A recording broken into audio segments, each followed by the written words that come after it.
2016 had its share of major events and news stories, including 2 serious local health emergencies. And the past year brought limited relief for our children and their teachers. Still no AC for all the classrooms that need it. The federal government presented the Hawaiian community with a new proposed pathway towards formal government recognition. And just when you thought nothing could turn things around on upper and lower campuses of UH Manoa, a basketball season unlike any other.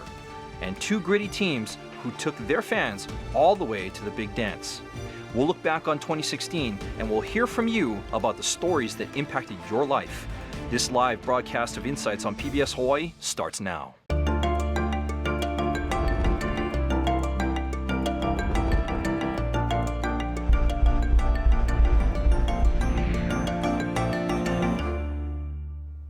Aloha and welcome to Insights on PBS Hawaii. I'm Mahialani Richardson. The year 2016 brought about many reasons for hope and anxiety to our island state. Tonight we highlight some of the stories and events that were selected by our panel and me for evoking strong feelings of concern, anger, or celebration. Those events include 2 major public health challenges, hard-hitting efforts to solve the homeless crisis, and problems of relief from the heat of our public school classrooms. 2016 also witnessed a possible pathway to nationhood for Native Hawaiians and welcome surprises for UH sports. We'll also share some of your thoughts about the major events that touched you in some profound way. We want you to be a part of the conversation tonight. You can email, call, or tweet your questions and thoughts about the stories and events that affected or moved you in 2016. And you'll find a live stream of this program at pbshawaii.org. Join me tonight to explore some of the stories that touched us this year. Our panelists tonight, Daryl Huff, who has worked in broadcast news for 35 years, during which time he has held reporting and management positions at all of Hawaii's network-affiliated commercial stations. Currently, Daryl is a special projects producer with Hawaii News Now and, of course, a regular host for Insights on PBS Hawaii. And Beth Ann Kozlovich is Hawaii Public Radio's talk show's executive producer. She created and co-hosts The Conversation and also is the moderator and creator of Town Square, HPR's long-running live public affairs forum. I'll be moderating tonight's show as well as joining in with the discussion since we all helped select tonight's year's highlights. Some of you may know I worked as an anchor and reporter for 18 years before transitioning to become the Director of Marketing and Communications for Shriners Hospitals for Children in 2013. For tonight's show, we asked people to tell us what major event or news story had the biggest impact on them personally. So let's take a look at some of those responses.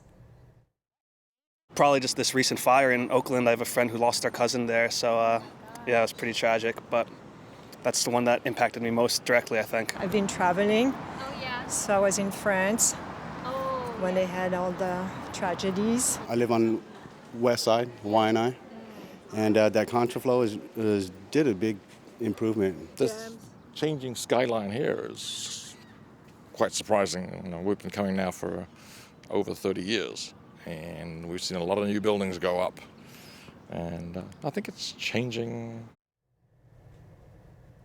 We bring Daryl and Beth Ann, and first of all, it is an honor to be with both of you tonight, 2 esteemed journalists in Hawaii's community. Thanks for joining us. Well, thank you for having us. Beth Ann, you just got off the radio tonight, and you speak with your guests every single night about changes in our community, and you saw during that last soundbite with that man, the skyline, the changing skyline, and it's literally growing before our very eyes. What are your listeners talking about on the radio in terms of changes? Well, change, I remember when I was little, my grandmother told me, nothing endureth like change, so you better make friends with it. But you also better make sure that you like the change and you like who you're making friends with. Sometimes we see changes that are really welcome and wonderful, and other times we see things that just make us wonder if we're living in the same city. Walk around Ward, walk around other places, there's good things happening. There are not so good things happening for a lot of people who feel that it doesn't really welcome them. But change is with us, and there's not going to be any going back. Obviously, the presidential race, we're seeing big changes. That was the big issue of the year. Some people are just kind of tired of talking about it right now. But for you, Daryl, what was the big story that you saw that really affected you? Well, obviously the presidential race was a major thing, and as a longtime political reporter, I was paying a lot of attention and was surprised, just like so many other people, by what happened. But then looking back, you go, oh, now I know exactly what happened. And I think that for a lot of us now, there is still anxiety about what's going on and what we're seeing. So I think I still hear lots of people talking about that. That's probably the number one topic of conversation among the people that I know right now. But one thing about what Beth Ann said is, my perspective is the more things change, the more they seem to remain the same. I've often told people I feel like there's only 4 big stories that keep replaying over and over in Hawaii, and to anticipate what's going to happen next is always what we try and do in our business. And it seems like I don't think change is so much unpredictable as just inexorable, it's just moving. So I'm not that particularly uncomfortable with it. Well, let's start off with 2 of the most talked about public health challenges Hawaii faced this year, the dengue fever and the hepatitis A outbreak. Nearly 300 reported cases of hepatitis A were linked to tainted raw food. So how do you feel about those who are watching over our food sources and handle our food? Are we better prepared to handle the next outbreak of dengue or hepatitis A? And Daryl, going back to your experiences in the newsroom, from the public's perspective, there was always when can we get the answers? When can they get the answers? And I'm sure there was a frustration that the answers just weren't coming fast enough. Well, the thing is that with any kind of public health emergency, everything ends up being in the lap of the health department. And what this did reveal, and I've talked to a lot of people within the department about this, is that they were understaffed and unprepared for really what they were hit with, which was these multiple islands, an international food source coming in. At the same time, they were ramping up all their restaurant evaluations. Luckily, they had, staff to deal with the restaurant piece of it. Mm-hmm. But really, there's a war going on in the public health business over public information. So particularly with dengue fever and other mosquito-borne illnesses, on the one hand, we wanted to know every day, how many cases do you have? Where are the cases? What's the condition of the people? And health officials don't want to tell you that because, one, if they don't think if that immediate case is a threat to the public, they don't want to tell you because they're afraid that people will just panic that there's all these cases when they don't need to be afraid. On the other hand, there's other people in the public health field that feel that everything should be transparent and out there. So that argument goes on, and we saw stories based on one side prevailing for one day and the other side prevailing for the other. Mm-hmm. And from my perspective, from the healthcare perspective, there's also privacy issues, and you're ultimately dealing, in Department of Health, you're dealing with scientists, and science takes a long time. It's very methodical. It's very slow. Even dealing with their own doctors and trying to get information, they don't move as fast sometimes as the public's appetite for information. Beth Ann, what were you hearing from your perspective in terms of the public trying to get answers about these public health crises? Well, remember where we were this time last year when it was all ramping up? We had at least 130 cases, and the CDC had to come in, and we are really aware of how ill-prepared we were in a lot of ways for many reasons. Not casting aspersions, but just saying that we learned a lot by this experience. And then to have Zika come on the heels of that, and to know that we would have to be very well prepared to handle it because we're out here by ourselves, in many ways. And we'd have to be able to have a process in place. And you're right, we don't get information as quickly as we want or as quickly as the public would like, but that's part of it too, to be able to balance what is going to be released and what we can talk about with authority and what's speculative, and not to cast aspersions and put speculation out there that make people justifiably upset. Just to make one point, the health department actually is probably the best department in state government right now in the Ige administration for public information. Mm-hmm. They're actually one of the better people. Mm-hmm. They have people who are truly sincere about public information. The rest of the administration is really lacking in that. Interesting. That's very interesting. I was taken aback by when they finally pinpointed Genki Sushi. And you think, oh no, Genki Sushi, this beloved restaurant, many restaurants across the state. And it's interesting how the public, once they realized that, okay, it's clean, you can come back, people were advocating for the restaurant because you first think, that restaurant could shut down, right? Well, this really wasn't their fault. No. And I think people understand that. But what it does also point out is that we are reliant in our food chain of food supply on the health systems in third world countries. You know, and I've been to the Philippines where these kinds of seafood are generated, and I don't want to cast aspersions on all the Philippines because these kind of outbreaks are fairly rare, right? But the Philippines is a place where you can't, if you're not from there, you really can't even drink the water. And these, you know, this food comes in, no one's inspecting it. I don't think they could ever possibly inspect all of it. So having this infrastructure prepared for these kind of outbreaks is really important. Absolutely. But we really got a good lesson too about what happens in restaurants and what restaurants need to be doing. I mean, we all had the whole issue a couple of years ago with the placards and all of that. And there were some good things that came out of that. But to actually have safety procedures that people understood. Why are there double sinks in a restaurant? What is expected of the people who serve you food? What's expected of the food as it comes in from a food service broker? All of those component parts that when you go to a restaurant, you don't really stop to think about because you're sitting down for a nice meal and hopefully one that's not going to leave you ill. And it is important. You know, working in a hospital, I could tell you when the inspectors are there, everyone is on high alert. Yeah. And at the end of the day, when you get the green placard, it's a relief. And then also, you know, they do give hints or, you know, tips in terms of how to make things better. So it is a good system in many ways. So who wasn't touched this year by the images of our kids sweltering in school classrooms throughout the state? Governor Ige's goal to install air conditioning in 1,000 public school classrooms in 2016 has been delayed, with only 52 AC units installed so far. 95 AC units are still on order, while 832 are still out to bid. So how do you feel about this, Beth Ann? Well, you're right. Watching kids swelter, watching kids try to pay attention, and the teachers try to teach in those circumstances. We've all been talking about this for how long? And to see even some movement on it, you've got to take, you know, at least the good part that's happening with it. But to know that there's so much more that has to happen and how it's happening so slowly. And at first we thought coming into this school year there would be so much more done. But as with many things, Daryl, you're right, things move very slowly, and many times we have the same conversations over and over again. But progress is still progress.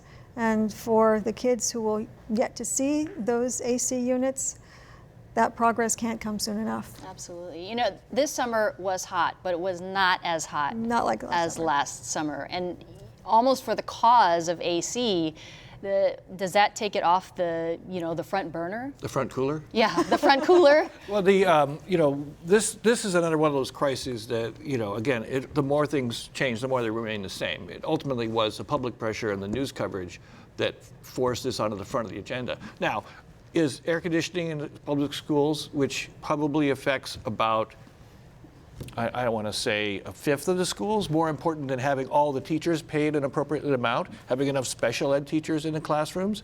I mean, I think that one of the interesting factors that you saw here was that the new head of the teachers union is from EVA and teaches in EVA. And he's also very articulate, and he helped push that issue forward because he'd experienced it personally. So sometimes that's how things happen, and the governor needed some kind of high-profile thing to put in his State of the State. And that probably was not the best choice, given that the state procurement system is not particularly competent at responding to crisis. I mean, there's so many priorities in the Department of Education, and lawmakers are now forced to choose. You're right, there's special ed, there's so many other things. Well, politically, it's easier. I'm sorry to interrupt you, but politically, it's easier to respond to this one high-profile crisis than to deal with the underlying real problems. For every kid and every teacher sitting in that classroom, that was a response well worth waiting for. It's always going to be a balancing act. How many times do we see that? I mean, there's only a certain amount of money to go around every year. But what choices were made and how long it takes to make those choices, particularly in situations like this where kids have a lot being asked of them, teachers have a lot being asked of them too, to ensure that they're in an appropriate environment that any one of us probably wouldn't be comfortable to be in. And it didn't happen overnight. I mean, that hole was dug over a long period of time. At least 3, 4, 5 years. Decades. Yeah. Really. Yeah. We have a comment from Ken of Hilo. Wanted to get some of the comments and questions from our viewers. He is concerned about tourists who drown and fall, and are visitors adequately warned of the risks in Hawaii?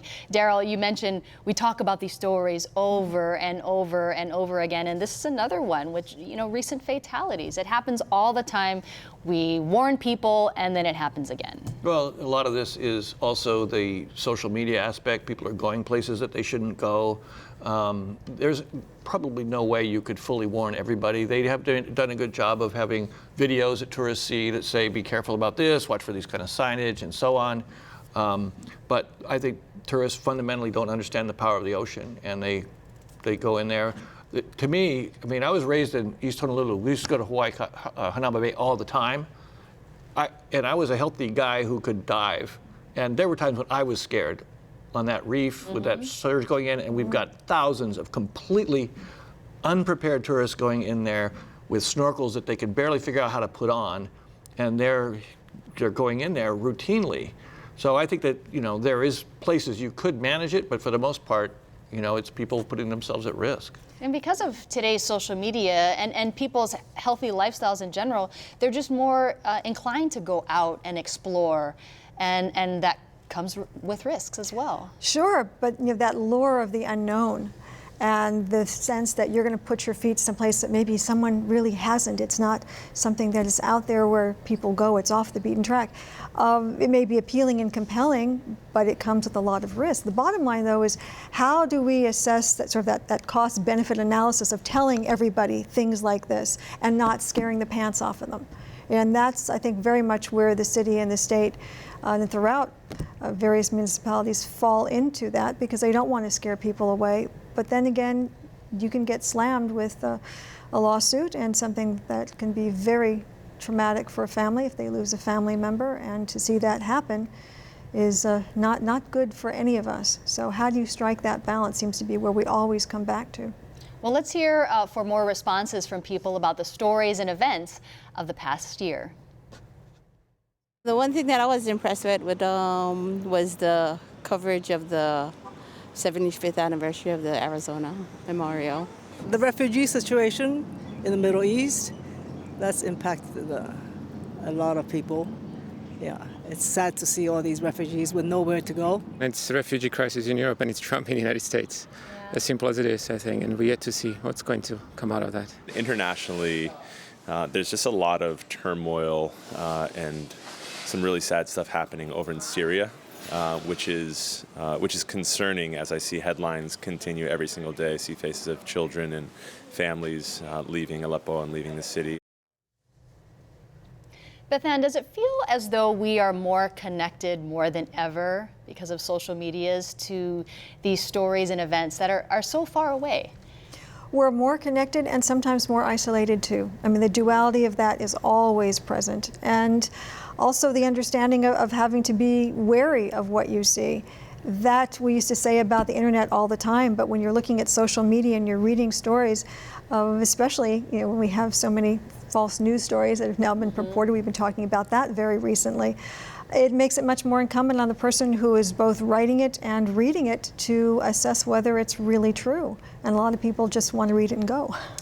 Daryl, talk about the 75th anniversary of Pearl Harbor. I mean, every year as journalists you cover that.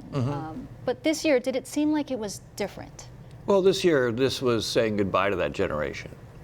And that was what was emotional about it, really. And it was interesting in the newsroom because originally we thought the president was coming and maybe the Japanese prime minister and all this stuff, but everybody sort of realized at the end, wait a minute, let's not take this away from the veterans and the survivors and the families that came for those that haven't survived as long, and really remember that this is where this horrible thing dragged America into this horrible war.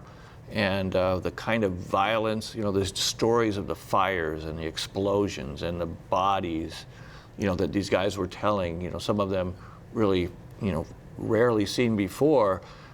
My kids are, 18 and 21.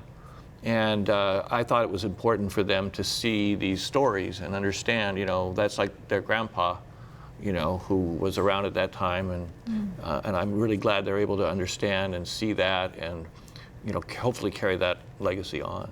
You know, this story for these men and women, they've been telling it now for 75 years. And it's really interesting to see how these people in their golden years just light up when you ask them to tell that story of that moment. And it is a fantastic story. And they're rock stars, they're heroes. They love telling it. And it is probably one of the greatest moments of their lives. And there's also a bit of sadness as well, because you know that living history is going to be coming to an end soon. And people are coming to the point of understanding that they're moving further and further away from people who had firsthand experience there. And how do we transmit what that's all about? Because what your kids might have experienced, Daryl, knowing that they were connected to it, will be very different from what their grandchildren will feel about it when it becomes a story. But it also means we have to keep putting life back into those stories and not let them die, because that kind of sacrifice, that kind of story, that truly once in not just a lifetime but many lifetimes, is worth preserving and keeping, and especially for that generation. There's a reason why they were the greatest generation. You know, the other thing is that, you know, the way we conduct war now is so different from then. You know, I mean, I came this close to the draft when I was a teenager, and when they still had the draft in Vietnam. And my mom counseled draft people on the list about where they could go to avoid getting sent there. So, you know, in those days, it was every family had to worry about war. Now, we've got such a small percentage of our population actually fighting them. You know, I'm glad that we're reminding people about the sacrifices of veterans and the military families that are still, you know, enduring that generation after generation, because they become sort of warrior families. So I think that's an important point to take away, too. Absolutely, we need to remember those service members. Let's move on to a different topic. This year's homeless sweeps triggered different kinds of emotions as we saw news footage of little children and their families standing by helplessly as their belongings were confiscated. How did that make you feel? Were the sweeps necessary, and did they have any kind of positive effect? What about efforts for any legal recourse? And we have received several comments and questions from our viewers, and I just kind of wanted to go through them really quickly.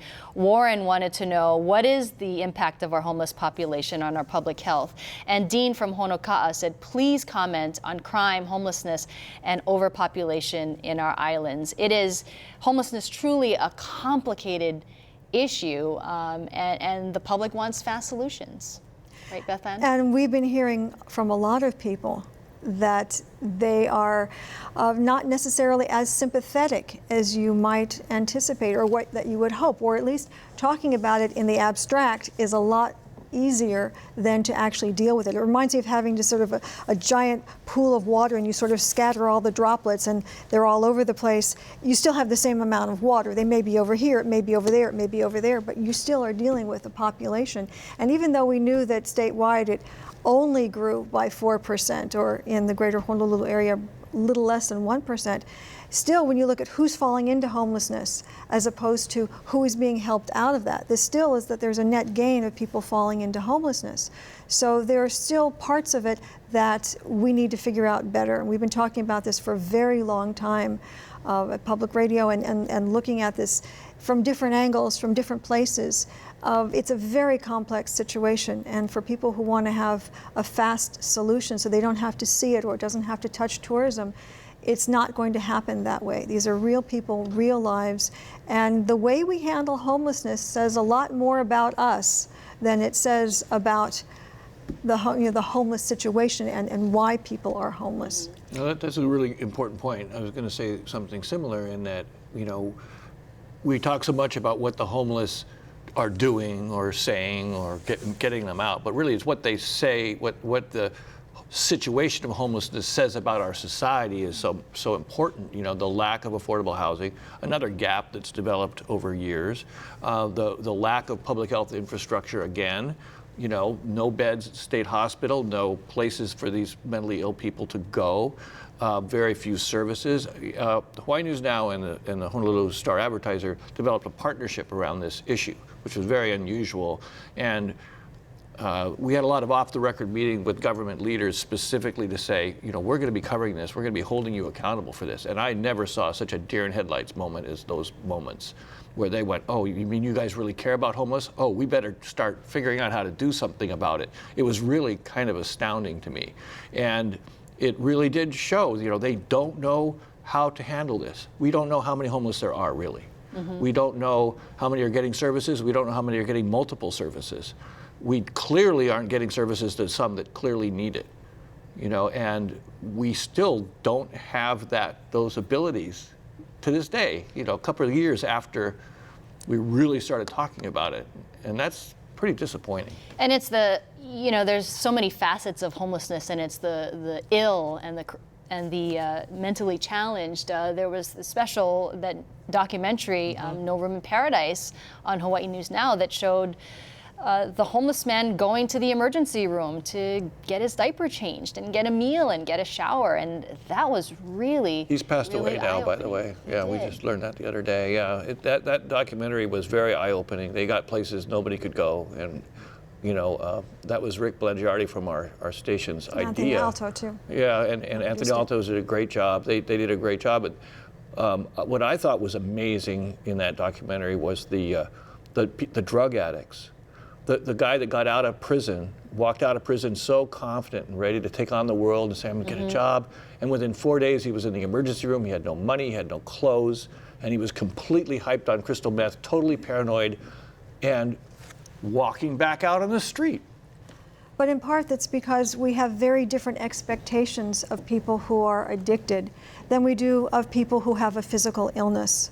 And for anybody who thinks that they can go through a 28-day or 30-day program and come out fixed is living in delusion, because that's not how it works. And knowing now what we know about how the brain is affected by drugs, and the fact that with the plasticity that we now know exists in our brains, this is changed for people who are addicted.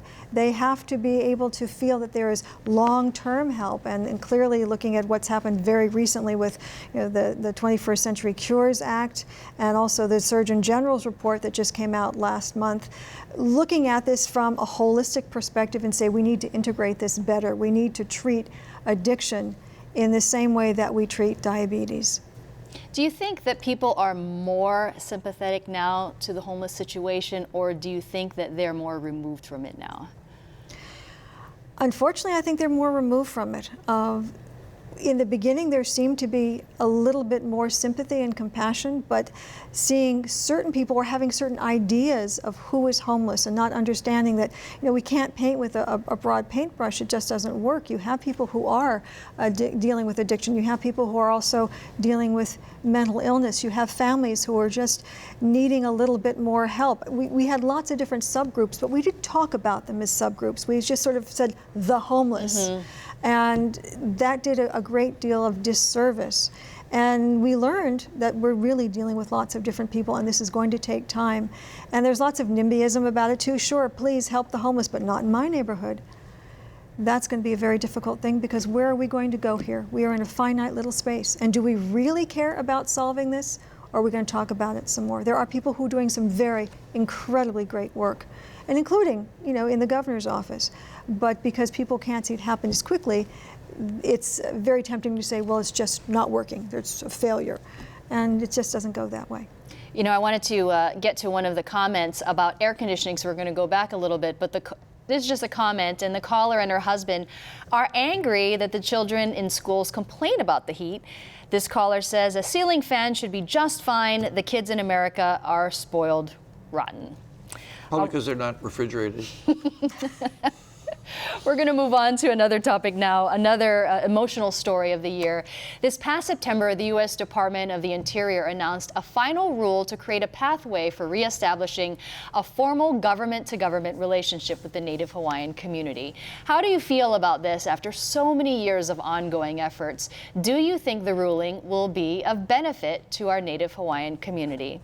Beth Ann, there's mixed reactions over this, isn't it? Well, of course there are mixed reactions, because you have so many mixed opinions within the Hawaiian communities. There's not just a sense of one voice. We saw what happened with, trying to get a role, trying to have, the convention, all of that seemed to just go for naught. And a lot of discussion and a lot of dissension over wanting to be part of the Department of Interior's plan. So I don't think we're really any closer to that. And it's really not for us to be discussing. This is something that is deep within the Hawaiian communities. And we'll see how, if at all, that's able to coalesce. But having that option there is still possibly a good thing, and possibly not for those who certainly don't want to see it exercised. Daryl, one of the big frustrations of the leaders of all these different, perspectives in the Hawaiian community is all of them do want the public to pay attention to what's going on, the general public. They're arguing within themselves, but they basically feel that the public is generally uneducated about the history, about the law, about what the Department of Interior is doing, and so on. And they also feel very frustrated that there's these outside mainland money coming in and attacking the Hawaiian programs, that already exist. And so there's a sense of feeling not only under siege and disrespected, but also under attack, from these legally and from the Constitution. So looking ahead, it'll be very interesting to see how, as these things work up through the courts, how a Supreme Court that will have a majority that is pushed over into the majority by Donald Trump will respond to these kinds of lawsuits, and how that department will respond. And so, I think that the feeling in the Hawaiian community is one, they've got a movement going that they think will work. The people who want the recognition by the federal government, they're moving in a process. They don't want it to get, derailed. But throughout the Hawaiian community, I always get a sense that they want to educate us, they want to tell us. And of course, you may know more than us, since you're the one of us among you who is actually of Hawaiian ancestry. Well, and amongst my Native Hawaiian friends, there is disagreement. It's something natural that's part of the community. I mean, everyone has a point of view. People are finally saying, or they're feeling, that President Obama is now stepping into his kuleana. But now with President Trump coming on, there is this unknown. The Native Hawaiian community and leaders in Congress have no idea what his thoughts are about Native Hawaiian rights. And so there's an unease right now. I mean, not only with that issue, but of several issues, going back to President-elect Trump. Of course, and the uncertainty, I don't care what subject you pick. If you ask somebody, well, how do you think that that's going to fare in the next administration? The answer you're likely to get is, I really don't know. There's so much uncertainty surrounding this, because we've watched him say one thing and walk something back, and maybe make a tweak here, going to drain the swamp, and then you see, who the cabinet appointees have been. It's going to be very interesting to see what he thinks about Indigenous people's rights, not just with Hawaii and Hawaiians, but across the nation, and what that will do for Native tourism, because there are several groups who have really felt empowered. Think about the IUCN that was here in September, and there was such a feeling that Indigenous peoples were coalescing around the world to talk about being able to steward their resources. And although some of that was about stewarding resources and leaving them pristine, some of it was also about trying to make a place for that type of tourism that would compel people, that would really be a wonderful experience that many tourists are seeking. Why we talked earlier about people trying to get off the beaten track. They want to have something real and authentic. That kind of transitions well to global warming. And one caller wanted to know about the panel's thoughts about global warming, and considering the president-elect does not believe it's a concern. Daryl? Well, the global warming issue is a tough one for journalists, only because we are taught to be fair, and that means usually, this side says this and this side says this. When in fact, a huge amount of the science that's out there says we are impacting our climate by generating these greenhouse gases, and it's having an effect, and we have to do something about it. That's what the majority of science is. Now, that unfortunately runs against a lot of the moneyed interests that actually control the government. So it's very convenient to say, it's still a theory, because you've got an agenda that says, you know, drill, drill, drill. So, I mean, that's where the hard part is for journalists. Can we stand up and say, you know, that's bunk? We don't generally do that, and it's awkward. And, you know, as journalists, you cover one side and then you cover the other side, but it is a predicament when sometimes do you put someone on who's in the minority of thinking? Like a Republican. Yeah. No, I'm just kidding. But you know, the way you talk about, you know, this side or that side, there is a presumption there that there are only two sides. And sometimes I think we do ourselves a disservice by not remembering that sometimes there really is only one side about a story, or there may be 14. But we have to be able to be willing to look for that. And then you're going to have to make an assessment about whether it's a valued piece of the discussion and the story or not. And that's obviously what journalists do all the time. But it's not necessarily, you know, here's one side and here's the other. There may be several different sides to it. And does the loudest voice always get the greatest airtime? Yeah, but you know, the fact of the matter is now this is the huge impact in social media, the huge impact on journalism globally is, you know, people are going to the source that they agree with. They're not hearing these other sides, right? So they're and so, you know, can we, you know, one of the things in the news business that everyone is trying to figure out is where is everybody going? What device are they going to use? What, you know, media they're going to use, and so on. I'm hoping that ultimately legit journalism will become the brand that attracts people who will go, yeah, I heard this on here, but I'm going to go click on this place because I trust those people. So that's a hope. You know, that's what keeps me in the business, at least. Well, I'm glad that's a good hope. I have a lot of discussion with Neil Milner, and he says, you know, the social science doesn't really support that. It says we are hardwired to look for agreement, and now you can find agreement in about 10 seconds when you're on social media or just when you're playing around on you know, your laptop. It's easy to find people to agree with you, and if we're programmed to do that, one of the things we have to understand is that we may not have people who will be willing to look for just, you know, brand great journalism and try to figure out what's happening with the story when they really want to find someone who will make them feel good.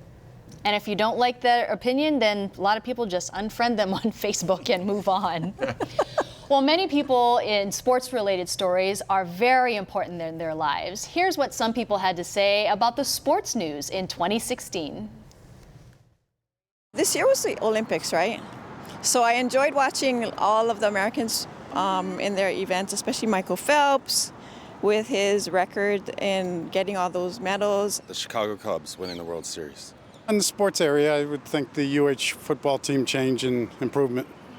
It's definitely high up on the list of a lot of people. I was just reading the headline. I saw that Dave Shoji was diagnosed with prostate cancer, so I was going to say today. That's something that's on my mind and keeping his family in my thoughts and prayers. Daryl, we were talking about the Dave Shoji story before we went on the air today, and for me, I saw the little blip on my phone, and every time I see a cancer story, my heart just breaks. For you, the reaction is a little different.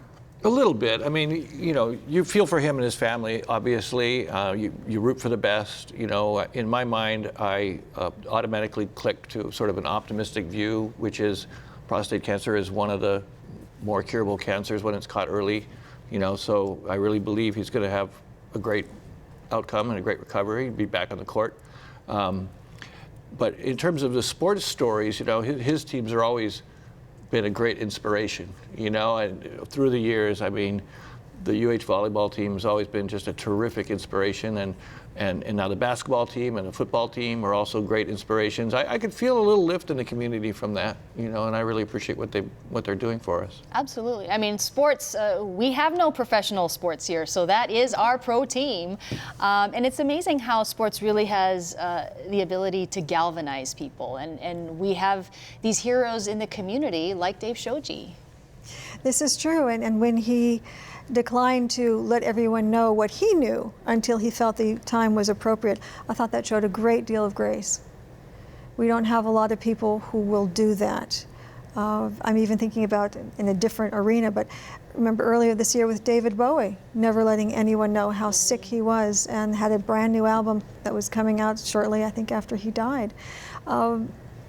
That there is a different way that some people need to deal with their cancer, which is not to be as public as we see so many other people being about so many things, where every celebrity has some story to tell. And I'm not saying that there are bad stories to tell, but sometimes it needs to be kept private, and we need to respect people's privacy and not assume that they should automatically tell us something because it's happening in their lives. We do still have something called privacy.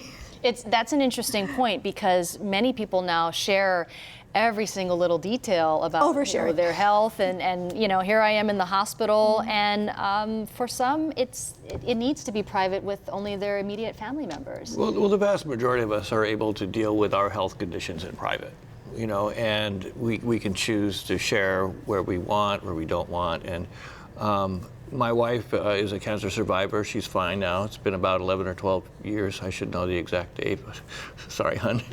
but after she went through her experience, she and I both were very happy to speak in panels and speak to people about, how we felt about what we went through. But I'm totally. I would rather people, make their own decisions about that. But this reminds me so much of Mark Takai's story, which is a huge story this year.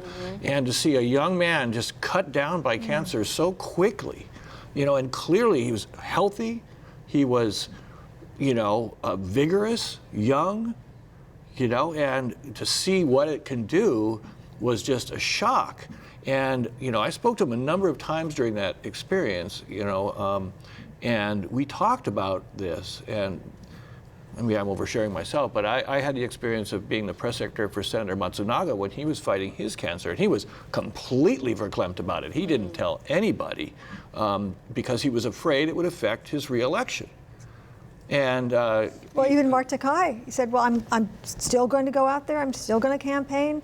In his case, I think he believed it, though. He believed that that he was going to beat it.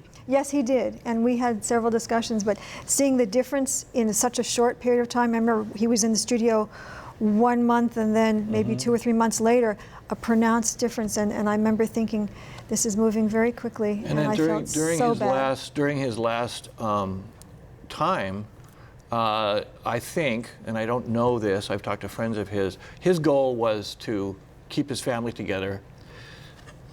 Sorry, help his kids. His kids, young kids. I can't imagine what they went through. Yeah, I mean, it's, and it's okay to grieve because, it's interesting that you talk about cancer because everyone has a cancer story.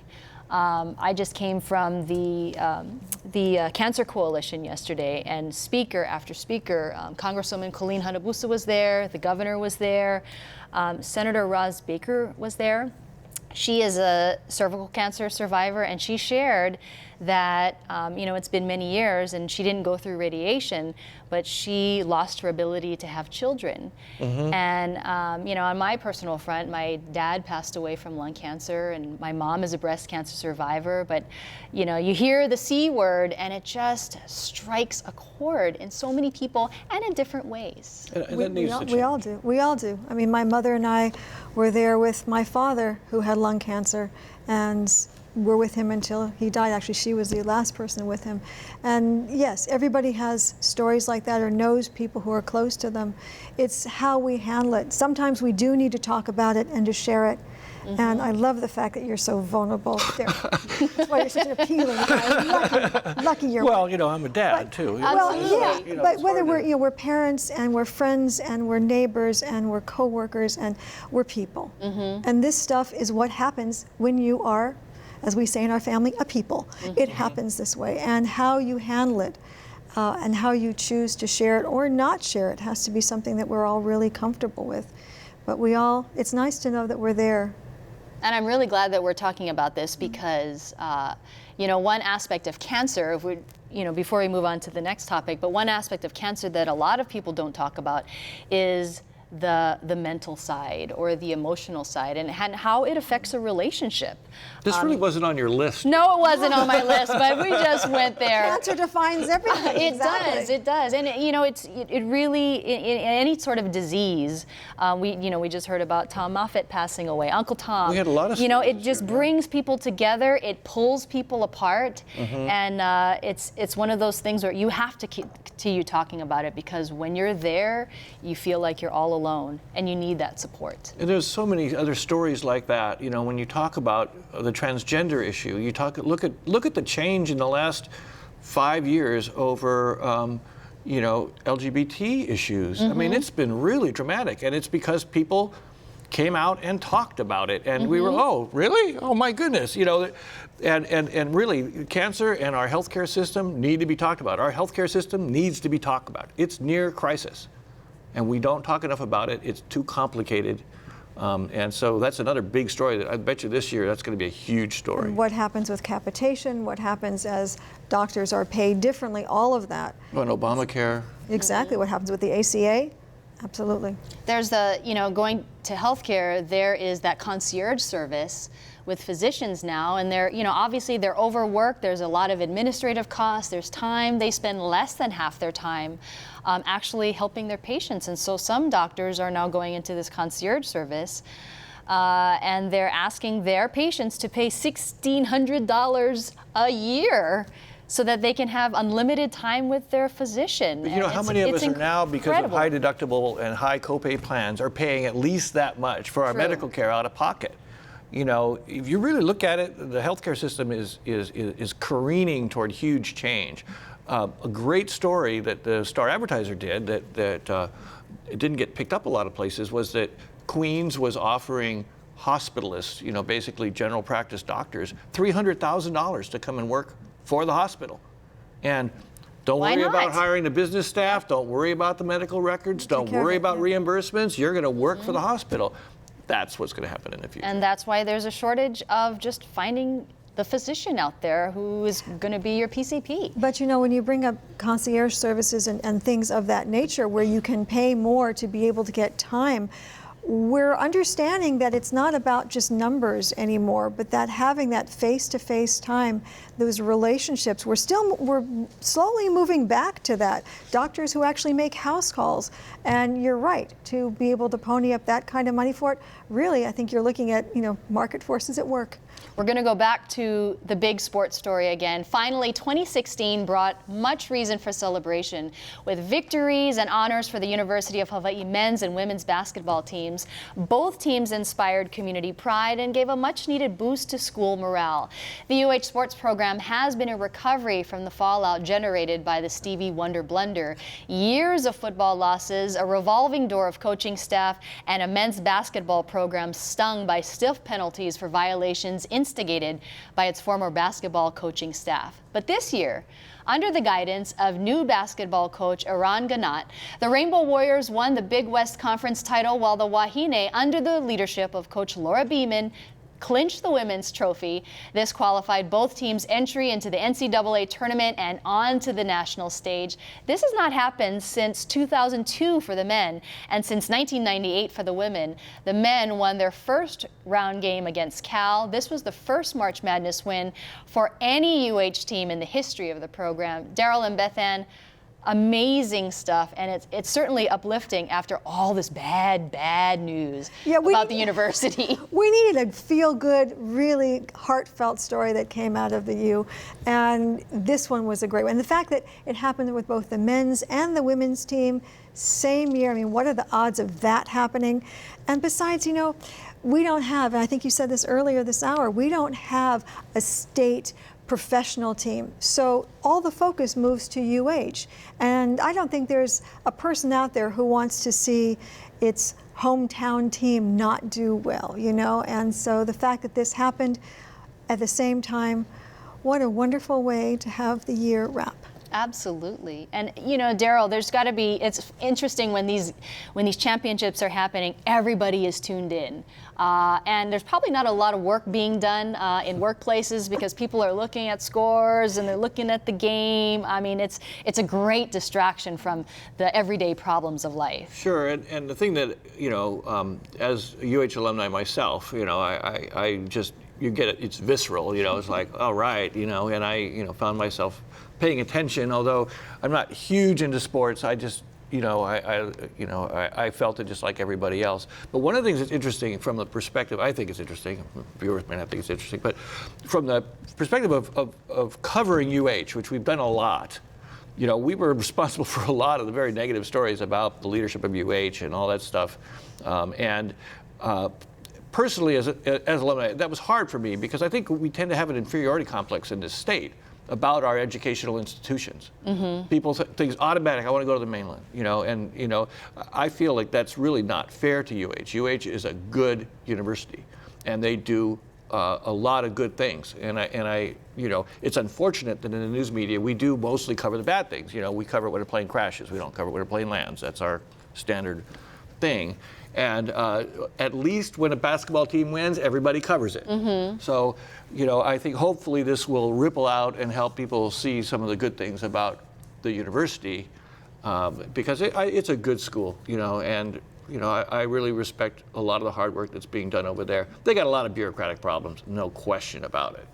And they, you know, but you know, it's a good school, a lot of hardworking people, and you can go and get a really good education there. And better rankings this year, too. Yeah, and better graduation rates, all that stuff. Beth, Andy, I mean, do you agree with Daryl that, you know, people generally think that the UH is not a good school, or that it is a good school, or what is your feeling in that in terms of what you're hearing? Well, we've had a lot of very bad news, and as we know, people hang on to bad news at a much higher rate than they hang on to good stuff. So having so many of those stories perpetuated, not just the Wonder Blunder, but lots of different things in terms of, you know, the turnover of leadership and how the school has been managed during the tenure of those leaders. All of that has led a lot of people to feel maybe not as comfortable with their university, or to be downright, you know, concerned that they haven't. Then the whole thing with the TMT. A lot of the issues that people have in their heads about it, but I think at its base, most people would like to feel great about UH because that's our hometown school. You have the same feeling about the public schools. You exactly. know, this inferiority complex that people have, it does extend to our public schools. And our public schools, you know, struggling upriver, you know, can generate some great graduates like my kids. Mm-hmm. Well, congratulations. One of our viewers and callers wants to know about keeping our keiki safe and gun violence. Yeah, obviously that's a major issue, and it's usually involving young children. It just rocks you to the core. Daryl, in terms of keeping our kids safe, what are our lawmakers and what are our leaders doing about it? I think that actually in Hawaii in particular, again, it's the bad news thing. I think people have more fears than are justified, you know, about, you know, because the actual number of people that, you know, die in gun violence in this state that is not related to internal family mm-hmm. or, you know, organized crime or something is actually very small. And that goes for a lot of other things that kill people in this state. It's just your chances are very small of actually this happening to you. But the media and the social media, you know, just ramps things up. So I think that, you know, yeah, you got to be careful, but we have a pretty safe state here, you know, overall. Mm-hmm. You know, if she's talking about gun violence on the mainland, that's another story. Yeah, specifically, she said Sandy Hook. It is about perception, isn't it? Are we safe? Is the homeless problem growing? Are the problems getting worse? It really depends on your perception and where you are in your particular life. And how much real research you're willing to do. I still hear people telling me that, for example, with people who are homeless, that they've come here from someplace else because they've been given a ticket here. And the numbers didn't bear that out. The research didn't bear that out. And so people get stuck with certain things that they want to believe because it fits their narrative.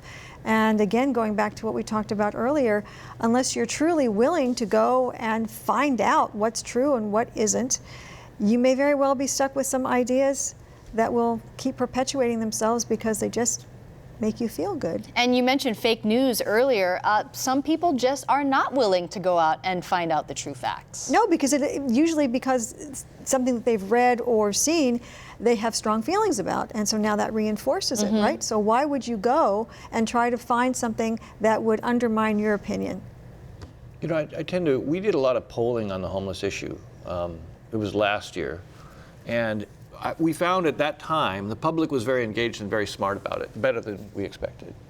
Well, Daryl and Bethlan, it's been an honor to talk to you tonight. Thank you so much for joining us. So much fun really to be with appreciate you. it. Have a Thank you. great rest of your holiday season. And you too. Well, mahalo for joining us on Insights. We will return on January 12th to kick off the new year with a look at the new rules governing access to some of our public parks.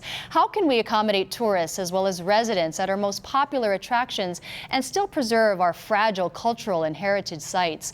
What procedures are now in place to manage the growing numbers that visit such iconic sites, such as Haleakala National Park and Pearl Harbor? And do the guidelines favor the visitor industry and make it more difficult for residents to enjoy those sites as well? That's next on Insights on PBS Hawai'i. Tonight we will close our show with more thoughts and comments from the people as they reflect on 2016. But before I go, I wanted to wish you my fondest aloha. After 3 years of hosting Insights, I've decided to accept a new opportunity. A warm mahalo to Leslie Wilcox, the producers, the crew of Insights, our guests, and you, our viewers. Thank you for sharing your insights with us. I'm Mahialani Richardson. Ahui ho. Hawaii is changing a lot, has changed a lot over the years, but it's still a very peaceful, loving place to be. Yes, we live in Hawaii. I have businesses in Japan. And as I said, I was born in Europe, so we connected all over the world. So I think we connected with the issues around the world. And I think that 2017 will be a breaking point in a way, in a good and bad way, I think. I think it's more like, for me, the fear of what's happening next year is on people's mind, as opposed to like what actually happened this year, because those ramifications haven't happened yet. I live here now, but I have found people of Hawaii to be extremely kind, and that's the whole idea of aloha, the spirit, aloha spirit, is something the whole country should adopt, that it's needed everywhere, and I'm just so glad there's a place on earth that practices it.